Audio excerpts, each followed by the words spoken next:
अगर आप भारत से हैं और किसी भी फील्ड से बिलोंग करते हैं, चाहे आप व्यापारी, स्टूडेंट या फिर किसान ही क्यों ना हो, आज का यह जो वीडियो है आप सबके लिए काफ़ी इंपॉर्टेंट और जानकारियों से भरा हुआ होने वाला है। इसलिए आप सबसे मेरा निवेदन है कि हमारे द्वारा जो डाटा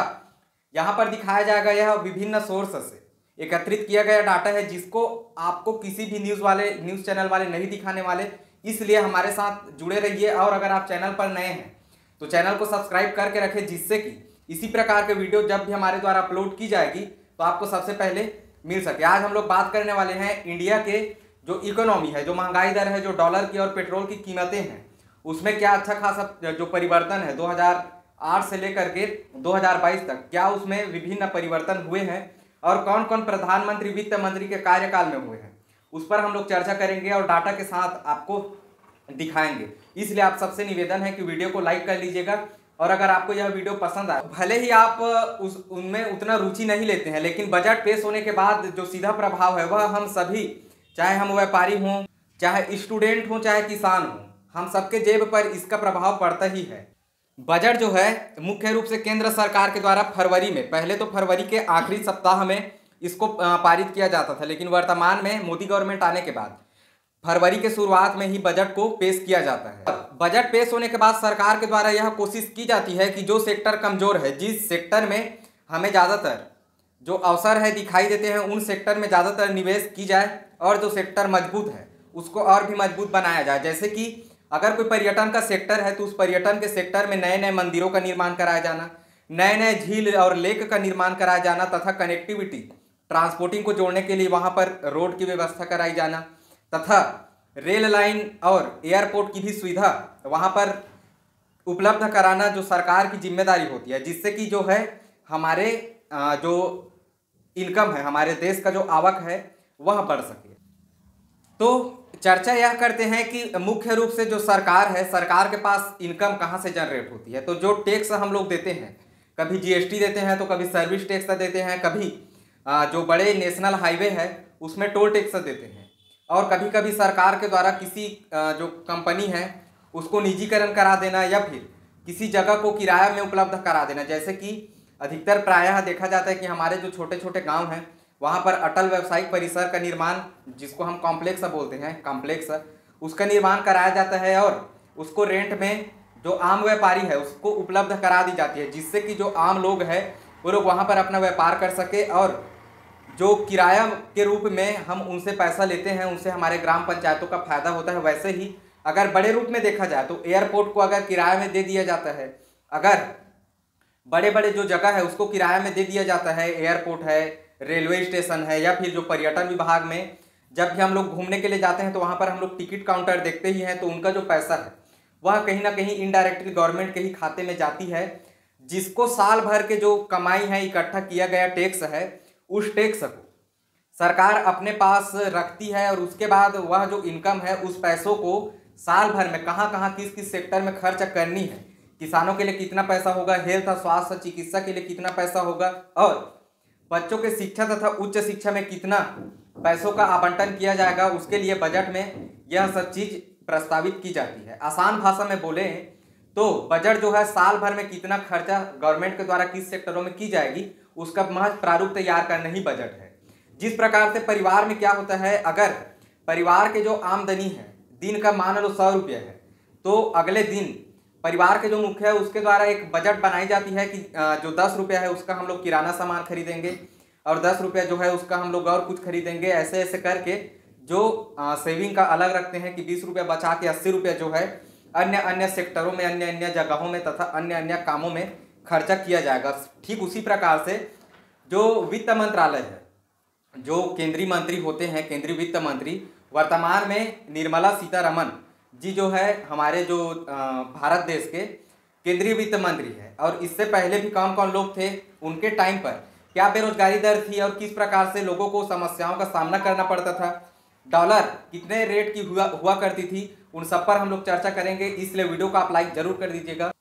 तो हमारे द्वारा कुछ डाटा एकत्रित किया गया है, जिसको हम लोग राज्यसभा और लोकसभा के अलग अलग वीडियो से, तो कहीं गूगल से इसको डाउनलोड करके रखे हुए हैं, इसको हम लोग आपको शो भी करेंगे। उससे पहले हम लोग आपको बता दें कि 2008 से जो भी वित्त मंत्रालय हुए, जो भी प्रधानमंत्री हुए, उस से लेकर के वर्तमान के जो वित्त मंत्री निर्मला सीतारमण जी है और वर्तमान के जो प्रधानमंत्री नरेंद्र मोदी जी है, उनके कार्यकाल तक जो भी आंकड़ा है उसको हम लोग आप तक जरूर दिखाएंगे। और वीडियो के लास्ट में आप लोग कमेंट करके हमें जरूर बताइएगा कि आपके नज़रों में सबसे बेस्ट प्रधानमंत्री और वित्त मंत्री कौन रहे हैं। तो बात करते हैं हम लोग 2008 में आपको बता दूं कि प्रधानमंत्री मनमोहन सिंह जी थे और जो वित्त मंत्री है प्रणब मुखर्जी जी हुए, जिन्होंने कोलकाता विश्वविद्यालय से अपने हायर एजुकेशन की जो डिग्री है उसको प्राप्त की, जिन्होंने 2008 से 2012 तक के वित्त मंत्रालय को संभाला। और उसके टाइम पर पेट्रोल का जो दाम है वह 48 रुपया 76 पैसे हुआ करती थी और डीजल का जो प्राइस है वो लगभग 40 रुपया। गैस की जो एलपीजी गैस है, खाद्य गैस, उसकी कीमत जो है 350 रुपये हुआ करती थी और महंगाई दर उस टाइम पर 9.3% हुआ करती थी। उसके बाद 2012 से 2014 तक पी चिदम्बरम जी जो है वित्त मंत्रालय को संभाल रहे थे, जिन्होंने मद्रास विश्वविद्यालय से और उसके बाद हार्वर्ड यूनिवर्सिटी कैलिफोर्निया से अपने हायर एजुकेशन की डिग्री प्राप्त किए हुए थे। उसके टाइम पर पेट्रोल का जो प्राइस है वह महज 68 रुपया 47 पैसे हुआ करता था। उसके बाद डीजल का जो प्राइस है वह 47 रुपये 86 पैसा और एलपीजी गैस जो है 400 रुपये प्रति सिलेंडर। और उसके टाइम पर महंगाई दर जो है 6.6%, यानी कि गिर करके 6.6% पर पहुंच गई थी। और हम लोग आखिरी में अगर मनमोहन सिंह जी के संपूर्ण कार्यकाल की अगर हम लोग बात करें तो उस कार्यकाल के दौरान पेट्रोल का जो प्राइस है वह 62 रुपया और 15 पैसे हुआ करता था। डीजल का जो प्राइस है वह 50 रुपये 11 पैसे हुआ करता था। गैस का प्राइस 450 रुपये पर सिलेंडर हुआ करता था और महंगाई दर जो है 6.6% लास्ट है। और इसके टाइम पर जो है डॉलर का मूल्य अगर 2014 में हम लोग बात करें तो डॉलर का जो प्राइस है वह महज 59 रुपये हुआ करता था, जो कि आज लगभग वर्तमान में जब मैं इस वीडियो को शूटिंग कर रहा हूं तब इसकी कीमत लगभग 83 रुपये प्रति डॉलर हो चुकी है। उसके बाद 2014 से 2019 तक प्रधानमंत्री नरेंद्र मोदी जी हुए, जो कि वर्तमान में भी 2019 से 2024 तक प्रधानमंत्री रहेंगे। तो हम लोग पहले चर्चा करते हैं कि 2014 से लेकर 2019 तक किस प्रकार से जो प्रधानमंत्री तथा उसके वित्त मंत्रालय का कौन कौन वित्त मंत्री थे और क्या उन लोगों का कार्य था, और जो डॉलर है, महंगाई दर है, पेट्रोल गैस और डीजल की जो कीमतें हैं उनमें क्या अच्छा खासा चेंजेस हमको देखनी पड़ी थी। 13 जनवरी 2019 तक आदरणीय अरुण जेटली जी, जिसमें कुछ समय के लिए पीयूष गोयल जी को भी प्रभार दिया गया था वित्त मंत्रालय को देखने के लिए, यानी कि 14 से 19 तक पूरा जो 5 साल है अरुण जेटली जी के द्वारा वित्त मंत्रालय को संभाला गया था, जिसके कार्यकाल में जो डीजल का प्राइस है वह 62 रुपये से बढ़ करके 65 रुपया प्रति लीटर हो चुका था और पेट्रोल का प्राइस जो है 83 रुपया 75 पैसा, जो कि 70 रुपये 13 पैसा से बढ़ करके 83 रुपये, यानी कि लगभग 83 रुपया 75 पैसा, बोले तो 14 रुपया इसमें जो है वृद्धि देखी गई थी। गैस का जो प्राइस है वह भी अच्छा खासा उसमें चेंजेस नहीं हुई थी, क्योंकि यह लगभग 650 रुपयों के आसपास चला गया था। महंगाई दर जो है 6%। अगर हम लोग पूर्व में मनमोहन सिंह जी की कार्यकाल की अगर विवेचना करें तो यह जो है लगभग 0.6% कम हुई थी। डॉलर का जो मूल्य है यह भी लगभग जो है 2014 में जब इनको हैंड ओवर किया गया था तब 59.39 पैसा था और पर पर्सन कैपिटा इनकम, इसका मतलब होता है कि हर व्यक्ति का, प्रति व्यक्ति का जो है आय जो है, इनकम को पर पर्सन कैपिटा इनकम बोला जाता है कि प्रति व्यक्ति आय जो है किसी भी देश का आर्थिक इंडिकेटर के रूप में कार्य करती है कि उस देश में जो लोग निवास करते हैं उन लोगों का जो इनकम है वह कितनी होगी। तो 2014 से 2019 के बीच अगर हम लोग एवरेज बात करें तो यह जो है 78,348 रुपया तक चली गई थी। लेकिन आपको यहाँ पर एक बात स्पष्ट कर दी जानी जरूरी है कि इस वक्त तक किसी भी प्रकार से खाद्य सामग्रियों में जीएसटी का प्रावधान नहीं था। वर्तमान में अगर हम लोग दूध भी अगर पीते हैं, अगर हम लोग ऑयल खरीदते हैं या कुछ भी खरीदते हैं, चावल भी खरीदते हैं, तो इस पर भी जीएसटी लगाई जाती है, जो कि 2014 तक तो नहीं लगाया जाता था, 2020 तक भी नहीं लगाया जाता था, क्योंकि यह जो है नई जो गवर्नमेंट है, वित्त मंत्रालय है, उनके लापरवाही के चलते वर्तमान में लोगों को। उसके बाद हम लोग बात करते हैं 2019 से वर्तमान में किस प्रकार से जो नरेंद्र मोदी जी की सरकार है वह कार्य कर रही है। तो 30 मई 2019 से आज की जो दिनांक है तक भारत के वित्त मंत्री जो है निर्मला सीतारमण जी है। और पेट्रोल की जो कीमत है 2014 में 55 रुपये प्रति लीटर हुआ करती थी, जो कि आज 100 रुपये हो गई है। डीजल की जो प्राइस है वह 90 रुपये से 95 रुपये प्रति लीटर बिक रही है। गैस का जो प्राइस है 2014 में 400 रुपये, महज 400 रुपये हुआ करती थी, जिसकी वर्तमान कीमत लगभग 1150 रुपये से 1160 रुपये तक चली गई है। वहीं अगर हम लोग दूध की बात करें तो दूध जो है 1 से 1.5 रुपया प्रति लीटर हुआ करती थी, जो अब 60 रुपये प्रति लीटर, क्योंकि इसमें जीएसटी भी लगाई जाती है, जिसके चलते यह खाद्य सामग्री है और 60 रुपये प्रति लीटर इसकी जो दाम है वर्तमान में हो चुकी है। और वही अगर हम लोग सीएनजी की बात करें, सीएनजी की, तो 40 रुपये प्रति यूनिट से बढ़कर 2 गुना यानी 80 रुपये प्रति यूनिट सीएनजी गैस की जो प्राइस है वह हो चुकी है। और इसी वित्तीय वर्ष की बात करें तो भारत में जो फूड इन्फ्लेशन है वह जो है बढ़कर 10% से बढ़कर लगभग 17% में चली गई है। अब इसकी जो मार है, क्योंकि खाना तो हम सभी लोग खाते हैं, जो खाद्य सामग्रियों में जो महंगाई वृद्धि हुई है वह जो है 10% से बढ़कर 17% हो गई है। अगर दूध भी पीते हैं, आटा भी खाते हैं, चावल भी खाते हैं, तो उनका जो रेट है अब हमें लगभग 17% उसमें जो महंगाई है वह देखने को मिलती है। और उसके बाद जो है, और वही अगर हम लोग बात करें तो सरकार के द्वारा यह बार बार बोला जाता है कि भारत में आर्थिक सुधार जो है वह होने वाली है। और अनेकों बड़े बड़े मंचों में, चाहे विदेशों में ही क्यों ना हो, या फिर जो बड़े बड़े न्यूज़ चैनल वाले हैं जिनको सरकार के द्वारा करोड़ों रुपये का विज्ञापन दी जाती है, उन लोगों के द्वारा कभी भी यह चीज़ नहीं दिखाया जाता कि जो वास्तविक आंकड़ा है वह आर्थिक सुधार को लेकर के क्या कहती है। लेकिन हम लोग आपको बताएंगे, हम लोग वास्तविकता देखें। और वास्तविक में अगर आर्थिक सुधार की हम लोग बात करें तो इस वित्तीय वर्ष के जो पहला क्वार्टर है, पहली तिमाही है, उसमें जो है भारत के आर्थिक विकास दर जो है 13.5% थी। लेकिन उसके जस्ट बाद, जिसको हम लोग फेस्टिवल क्वार्टर भी कहते हैं, क्योंकि इसमें दिवाली के जो त्यौहार है और जिस प्रकार से नवरात्रि के त्यौहार है, इन त्योहारों में मुख्यतः जो बड़ी खरीदारी है उसको की जाती है, चाहे वह कार की बात हो या फिर सोना चांदी में जो खरीदी है वह मुख्य रूप से जो दिवाली और नवरात्रि है उसी त्योहारों में की जाती है। लेकिन उसके बाद भी यहाँ पर जो है महज 6.3%, यानी पहले क्वार्टर से जो है, पहले क्वार्टर में 13.5% थी और उसके बाद जो दूसरी तिमाही है उसमें महज 6.3%, जो कि आधी हो गई थी पहली तिमाही के मुकाबले, जबकि इसको बढ़ना चाहिए था, क्योंकि जो त्योहारों में आम लोगों के द्वारा जिस प्रकार से खरीदी की जाती है, लेकिन यह बढ़ने के बजाय उल्टा कमज़ोर होती नज़र आ गई। और वही अगर हम लोग बात करें 2021 में क्या हाल रही थी इस जो फेस्टिवल क्वार्टर है उसमें, तो इसमें जो दूसरी तिमाही है 8.4% और वर्तमान में जो है 6.3% है। इससे भी ज़्यादा जो है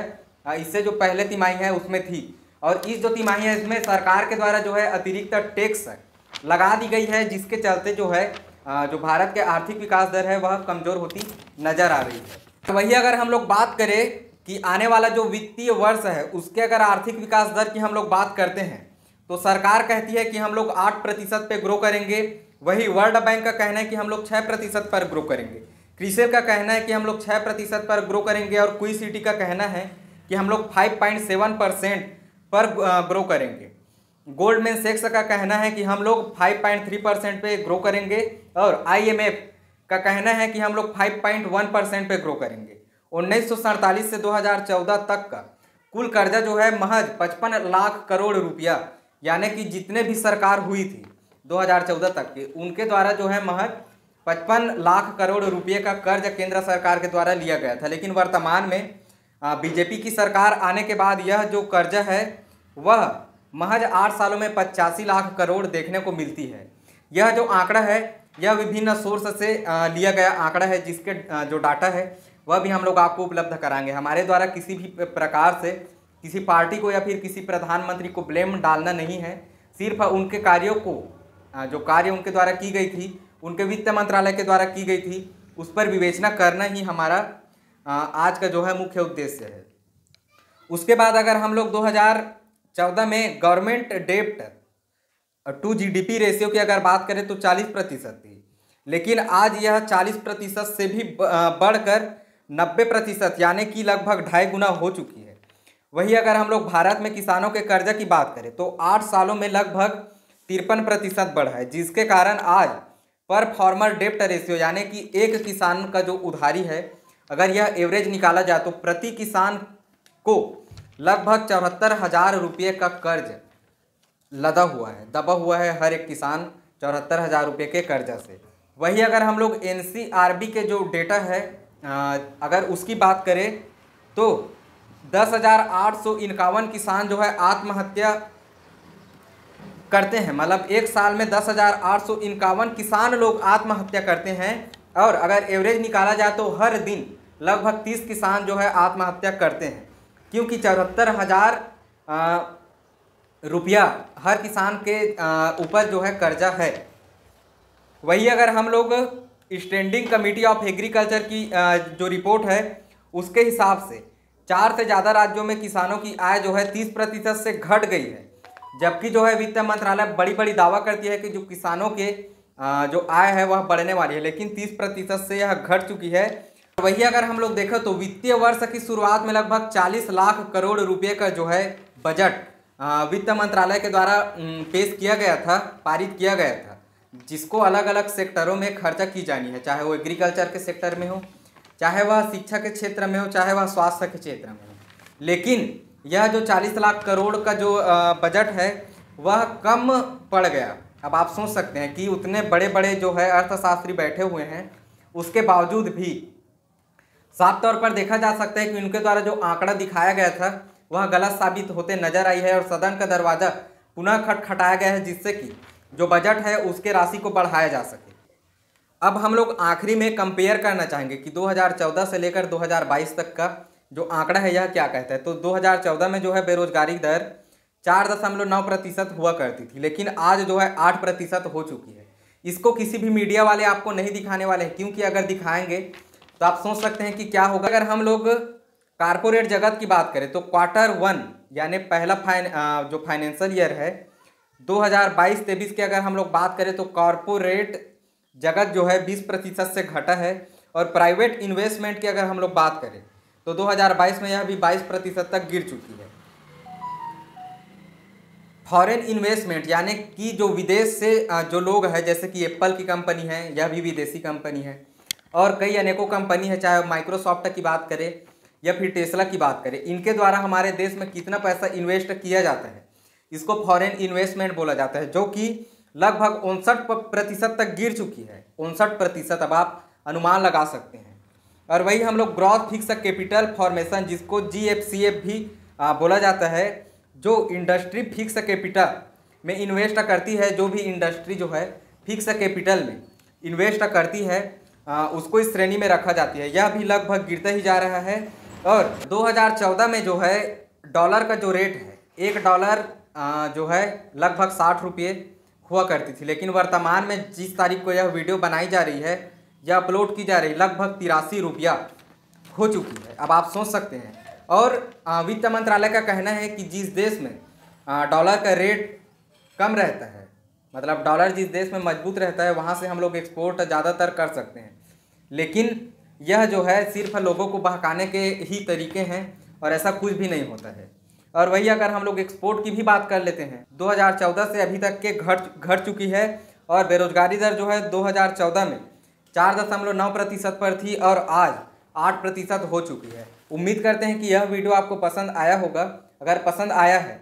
तो आप इस वीडियो को ज़्यादा से ज़्यादा शेयर जरूर कीजिएगा। अगर आप लोग चैनल पर नए हैं तो चैनल को सब्सक्राइब जरूर कर लीजिएगा। धन्यवाद।